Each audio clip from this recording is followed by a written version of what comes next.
જો આવી રીતના આપણો એપ્લિકેશન છે. ઓકે, હવે સમજી લે કે આ એક જ બોટનો માલિક ઘણી બધીની બોટ એડ કરી શકે. હવે સમજે ડેમો પર્પઝ માટે કરી લે કે ભાઈ આ એક મારી બોટ છે અને આ કોઈક બીજાના મોબાઈલમાં શરૂ છે અત્યારે એપ, એટલે કે બે માણસો આ same to same application use કરે છે. ઓકે, હવે મારે સમજવાનું છે કે ભાઈ આ બોટમાં મારો ખલાસી છે. ઓકે, આ રમેશ નામનો ખલાસી છે. ઓકે, રમેશ નામનો ખલાસી મારા આગળથી પૈસા લઈને ભાગી ગયો. ઠીક છે, તો અહીં એની બેટા તો ડિટેલ મને બતાવે. તો જ્યારે તમે એને બાંધવા જાઓ ને તો પહેલાં તમે એને એપ્લિકેશનમાં રિક્વેસ્ટ મોકલાવો કે ભાઈ મેં તને 15,000 રૂપિયા આપ્યા. ઠીક છે, હવે મેં એને 15,000 આપ્યા ને તો પહેલાં એને રિક્વેસ્ટ મોકલવાની. પહેલાં રિક્વેસ્ટ તમે મોકલાવો, પછી એક્સેપ્ટ કરે રિક્વેસ્ટને કે હા મેં આ માણસ પાસેથી એટલા રૂપિયા લીધેલા છે.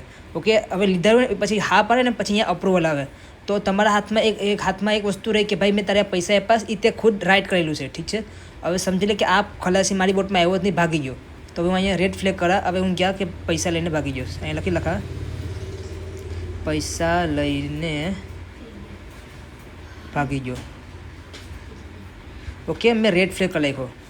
હવે મેં આને રેડ ફ્લેગ કરી નાખ્યો ને એટલે કે આ માણસને ડોકમાં લાગી, આ રેડ ફ્લેગ લાગી ગયો.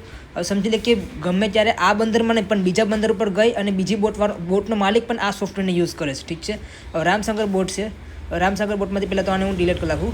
ઓકે, પછી આ જે ખલાસી છે ને એના ફોન નંબર મેં એડ કરા, આધાર કાર્ડ નંબર બાકી તો ફોન નંબર. તો અત્યારે હું એને એડ કરું. આને મેં સર્ચ કર્યો. જો પહેલાં તો બતાવે, અહીંયા જો બતાવે પૈસા લઈને ભાગી ગયો છે. ઓકે, હવે જો અહીંયા લખેલું છે કે ભાઈ આ છે ને અહીંથી ભંડારીમાંથી ખલાસીમાંથી કામ કરીને ગયો. હવે જ્યારે હું ફરીથી એને બાંધું ને કે મારે એને સાઈડમાં બાંધવું. ઠીક છે, તો એને 25,000 રૂપિયા પગારે બાંધવાનો છે. ઠીક છે, તો મેં જ્યારે બોટને એડ કરે ને તો પછી મને કહે કે ભાઈ આ ખલાસી છે ને ફ્રોડ કરીને આવેલું છે, તો એ પણ તારે એડ કરો છે ને, તો તમારે કહેવાનું હા.